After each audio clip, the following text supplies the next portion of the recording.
Good morning, everybody. I guess it's really almost afternoon, but if you don't know me, I'm Jake. I work over with the students over in the student ministry building. They put us in the back, so, if you don't know me, it's not your fault. But it's a pleasure to be speaking with you today and just to celebrate our seniors. This evening, we're actually going to do a dinner with our seniors and families, just kind of honoring and celebrating them. At the end of the service, we're going to do just a prayer over our seniors, and I'd love for you to pray with me over the seniors at that time. So just kind of a special day for them. If you have your Bibles, we're going to start in 1 Samuel chapter 10. You can also look on the screen, or if you have the Bible app, you can search for a live event at BridgeWay Church, and it's on there as well. So 1 Samuel chapter 10, starting in verse 9. As Saul turned and started to leave, God gave him a new heart, and all Samuel's signs were fulfilled that day. When Saul and his servant arrived at Gibeah, they saw a group of prophets coming towards them. Then the Spirit of God came powerfully upon Saul, and he too began to prophesy. When those who knew Saul heard about it, they exclaimed, "What? Is even Saul a prophet? How did the son of Kish become a prophet?" So what we see here in this passage is pretty much an incredible day in the life of Saul. This is a young man who is about to be the first king of Israel.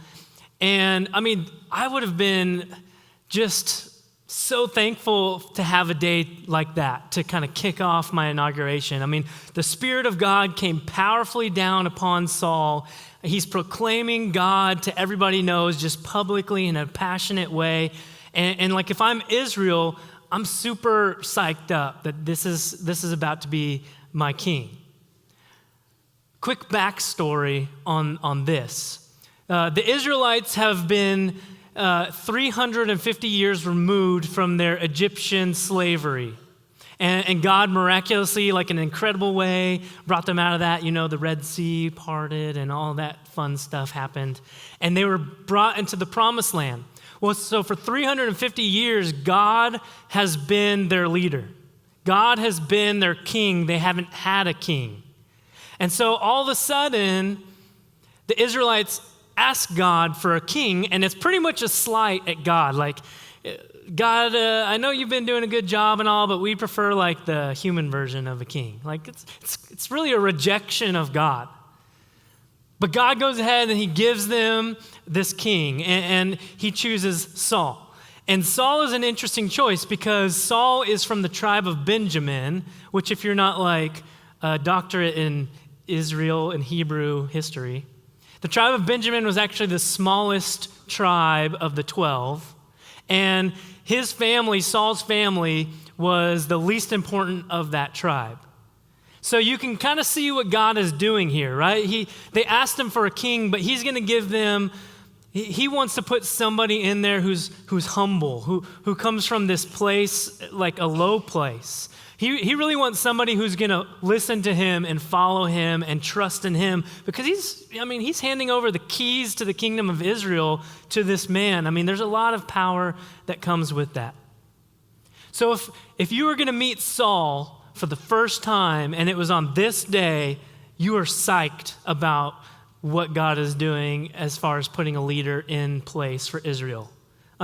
He's humble, he's inspiring, he's godly, he's everything that you want to be in a king, and it was a good day for Israel.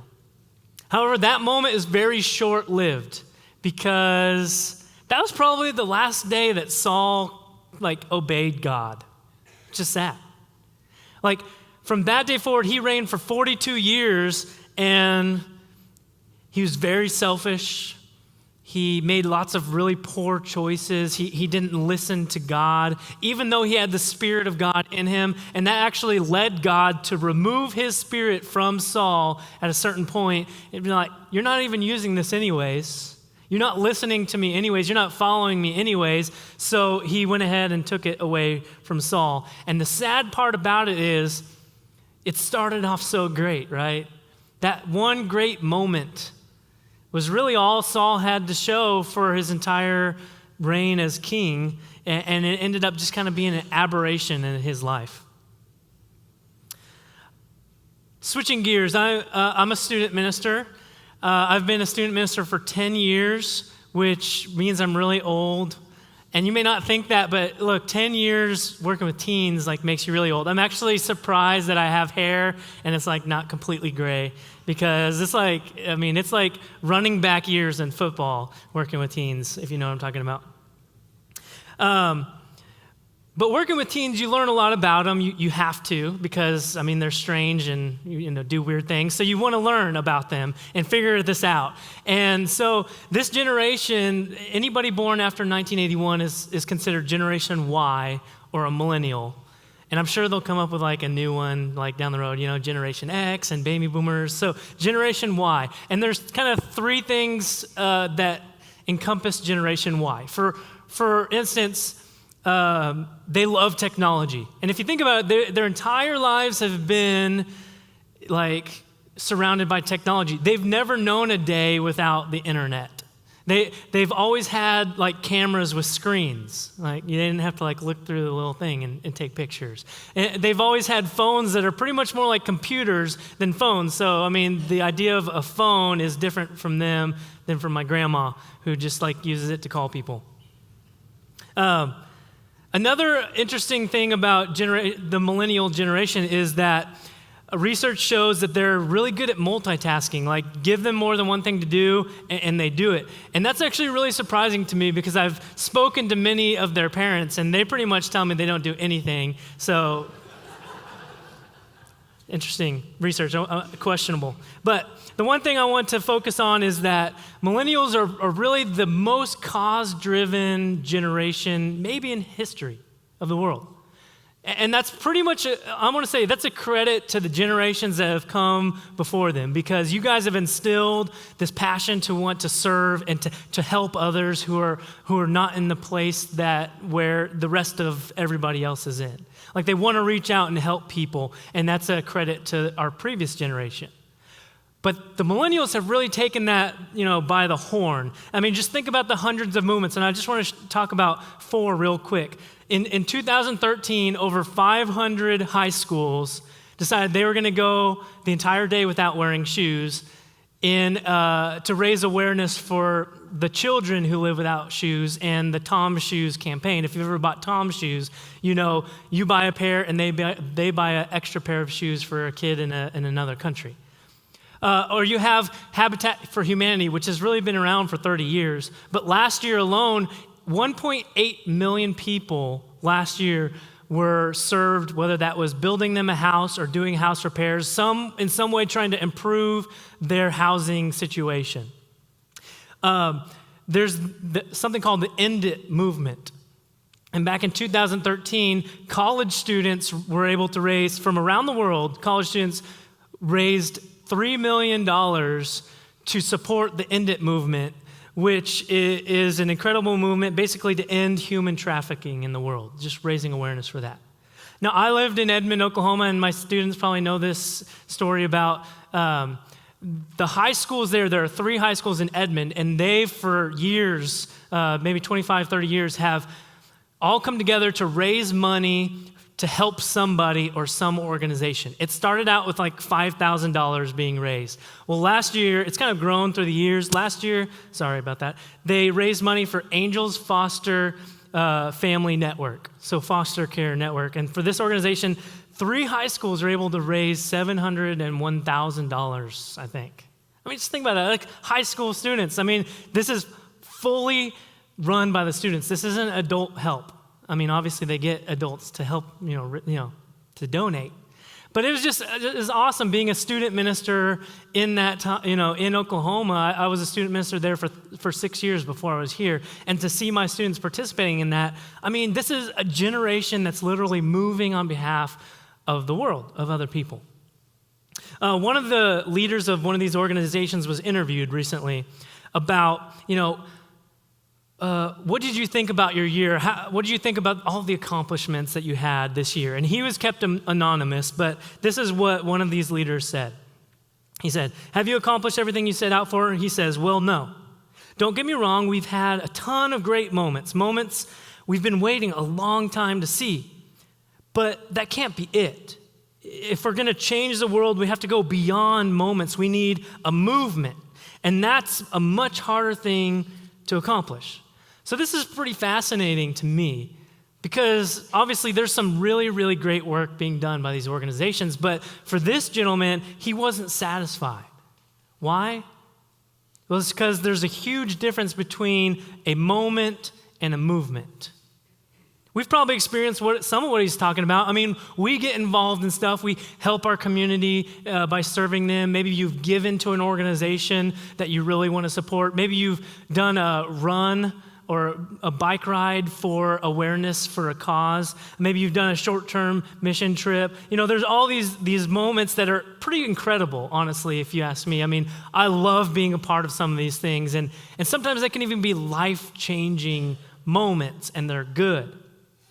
But then it's over, right? And we kind of have this tendency to go back to real life. It was like this awesome moment, but now we're back to real life, and we just kind of move on. And we don't really realize it, but we actually have an off switch when it comes to serving others. When we moved when we saw the need, but when our services, when it's done, we stop moving, and it can leave us unfulfilled. This happens a lot with my students. We go to camp, this awesome camp high. We're like just saturated with God and what he's doing. But then we come back to home, and that moment was really good, but it's kind of like we get back into regular life. Have you ever felt that way? Like there had to be more to this whole Jesus stuff than just that. Those are good things, but there's got to be more, right? There's got to be change. We want to change the world. There's so much hurt. There's so much injustice in the world, and I know we have a heart to reach out. There's many people in here that I know you have heart to reach out to people and to bring change into different places of your lives and the people around you. But if we're going to create the movement, it's like we got to move and keep moving. I want to take a look at Jesus and how he shows us to move. And I believe if we can kind of grab a hold of this, it can really be an incredible thing for us. Jesus obviously cares a lot about serving others. I mean, when you read the Bible, you find out very quickly. I mean, he cares about people. And obviously, as his followers, we should care about what he cares about, right? What's important to him should be important to us. But even if you aren't a Christian, I think you might find it inspiring about him, what we're going to read. And see, Jesus didn't just start a religion. He started a movement that literally took over the world. If you look at Jesus' followers, what were they known for? Like, you can even read, like, Roman historians and things like that. Like, they were known for loving people, for reaching out to the people who are sick, for taking in the homeless, for feeding the hungry. They were known for their love. This movement of Jesus, I mean, it fascinated people. And people wanted to know more about who this Jesus guy was. And so oftentimes they would ask him, you know, who are you? And I want to take a look at one way he explains himself today. If you have your Bibles, we're in John chapter 10. And Jesus says this about who he is. He says, I am the good shepherd. The good shepherd lays down his life for his sheep. Now, everybody back then would have known Jesus wasn't a shepherd. He was a carpenter, right? And he was a teacher as well. So you got those two things. But Jesus saying this would probably have been like, what are you talking about, Jesus? Like, I know your family. Your dad, he wouldn't know the first thing about taking care of like 100 sheep. You're not a shepherd. Well, obviously, Jesus is using an example, like an illustration. But the thing is, the people he's talking to, they would have known a lot about shepherds. Now, today, we don't really know that much about shepherds, right? I mean, anybody in here a shepherd? You tend a flock of sheep daily? If you are, I'd love to talk to you because it's actually fascinating. And I'd love to get my hand on one of those, staffs.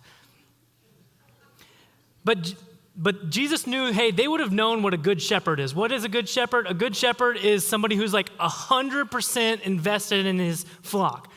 He's going to take care of them when they need food, when they need water, when they've cut themselves. He's going to patch them up. When there's predators around, he's going to be aware enough to protect them from that. To be a good shepherd is I'm 100% 24/7 invested in my flock. I rarely leave them.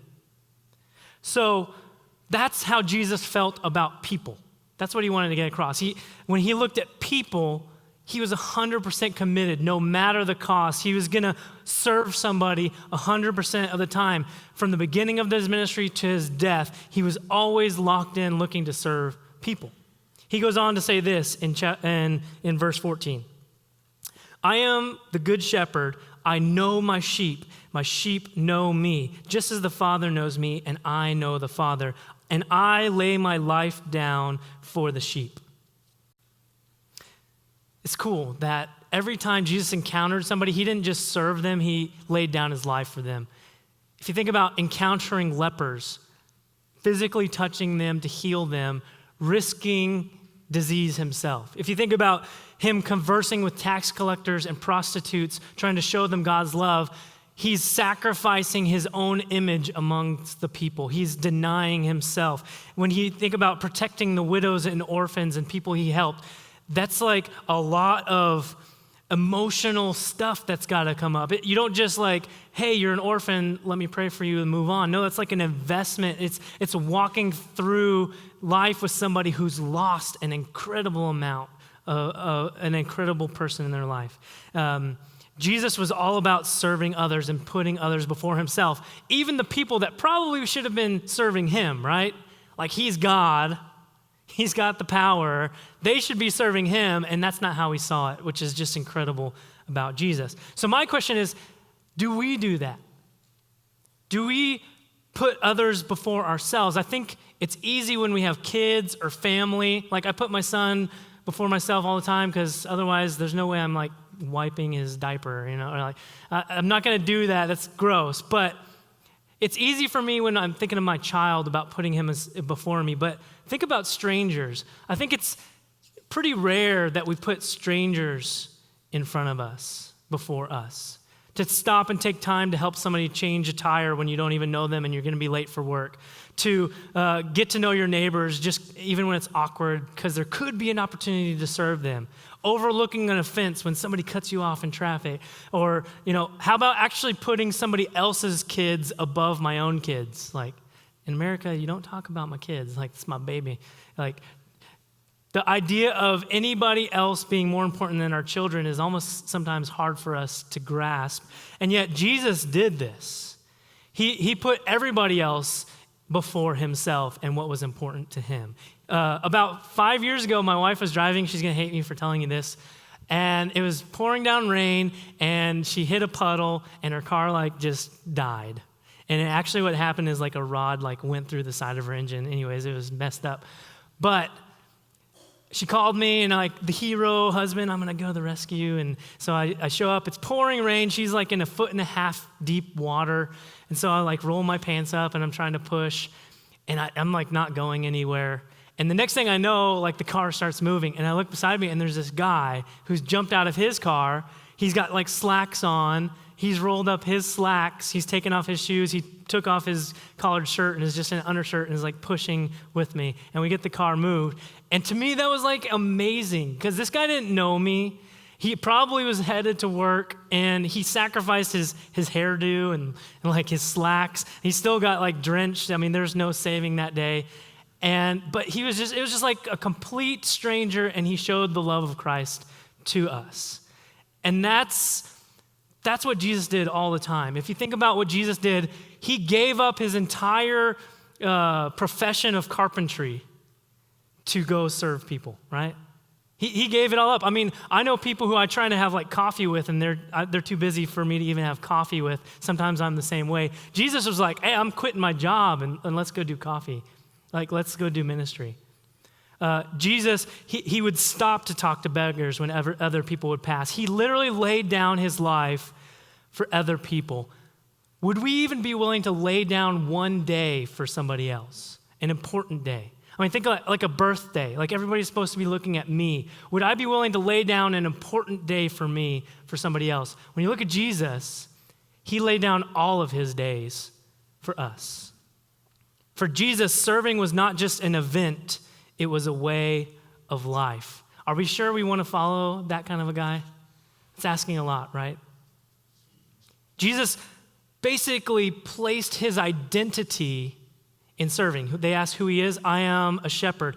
This is who I am. This is what I do. This is how I define myself. I'm a good shepherd. I never hit the off switch when it comes to serving. It's my way of life. See, that's the difference between a moment and a movement. That's the difference between a generation that's excited about the possibility of changing the world and a generation that actually changes the world. To see real change, it's going to be the movements, not the moments, that actually change the world. I want to give you a little image that goes with this. Think about a wave pool. Back when I was a kid, my family would always go to the water park, and for some reason we loved the wave pool. And I'm not even sure why. It's just like, waves, but as a kid, you're just like, yeah, I'm higher, I'm lower, I'm higher. Yeah, this is awesome, like changing my life. And if you look at the wave pool, when the waves are going, like people flock to the wave pool. And sometimes like you got to be careful because like you're going up and somebody's hitting you and then I can't find Johnny. But the wave pool is cool because while it's going, it's fun, it's exciting. But when it stops, people like scatter.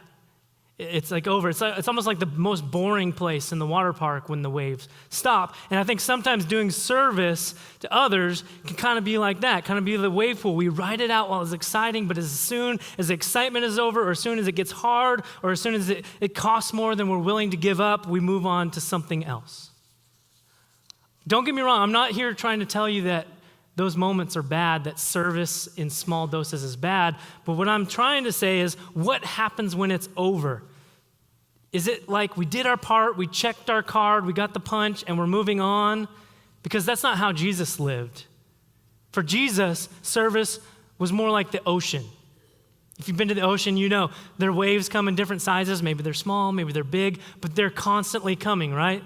They never stop. You can't stop the waves of the ocean. And so, you're either riding a wave or you're preparing for the next one. You never hit the off switch. That's what service was like for Jesus.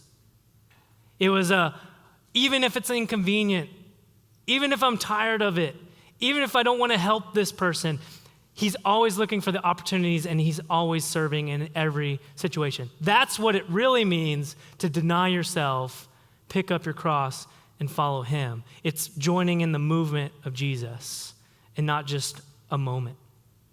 Some of you know what I'm talking about. You know what it feels like to kind of feel empty after you've served one time and then you stopped. Some of you in here, you've never jumped in at all and served. You've gone to church, you've done the small group, but you're still kind of waiting for your spot. I want to encourage you, it's not too late. You can jump in right now. Like even here at BridgeWay, we have some incredible opportunities to serve. You have Bridge Builders Ministry. You have Mission Denton that we go to regularly. You have Salvation Army, Filling the Void, Children's Ministry, Student Ministry. Yeah, wink, wink. Come on. Student Ministry, Worship Ministry, Missions Ministry. Like there's a lot of movements. There's a lot of people who are regularly sacrificing week in and week out, even when they don't want to in these ministries. Join in. Like get involved in one of those things. Do you see, because if not, I'm going to ask, do you see others as you're going about your day? Are you even looking for these opportunities that God is putting in front of you? It may not be, hey, somebody needs food and clothes and a ride because we live in Denton County and it's a pretty wealthy county. But there are still needs here, right? There's somebody needs a kind word, or somebody who's struggling with their marriage and they just need somebody to notice and go out to coffee with them. Or somebody who's lost a loved one and they just need somebody to hang out with and go through the grief together with. Like those opportunities seem so simple, but it's when you pair those small opportunities with the big opportunities in a regular type of way, and that's when you start to see real change in the world. That's when you see God moving in powerful ways. A philosopher, Henry Bosch, described it this way. He says, Socrates taught for 40 years, Plato for 50, Aristotle for 40, and Jesus for only 3. Yet the influence of Christ's 3-year ministry infinitely transcends the impact left by the combined 130 years of teaching from these men who are among the greatest philosophers of all antiquity. Yet some of the finest paintings of Raphael, Michelangelo, Leonardo da Vinci received their inspiration from him. Jesus wrote no poetry, but Dante, Milton, and scores of the world's greatest poets were inspired by him. Jesus composed no music. Still, Haydn, Handel, Beethoven, Bach, Mendelssohn reached their highest perfection of melody in these hymns, symphonies, and oratories they composed in his praise. Every sphere of human greatness has been enriched by this humble carpenter of Nazareth. So I want to start asking you, what if, like Jesus, we didn't see service as a series of moments over a lifetime, but as a way of life? I think you would start seeing change around you without even realizing it when you every day are allowing God to lead you. That's what God wanted with Saul, what we talked about earlier in the service. That great moment, God wanted him to attach to that and let's do that every day. And Saul just decided, you know what, I'm just going to have that one moment in glory and I'm just going to do my own thing after that. Let's not be like that. Let's choose, I'm going to serve Jesus every day. There's never going to be an off switch for me. And I promise you, you're going to experience a joy and a fulfillment that you've never understood before because you're actually living in God's plan for your life. You're actually living the way God built you to live. Be part of the movement of our time, the Jesus movement, and you just might change the world around you because you're willing to follow him.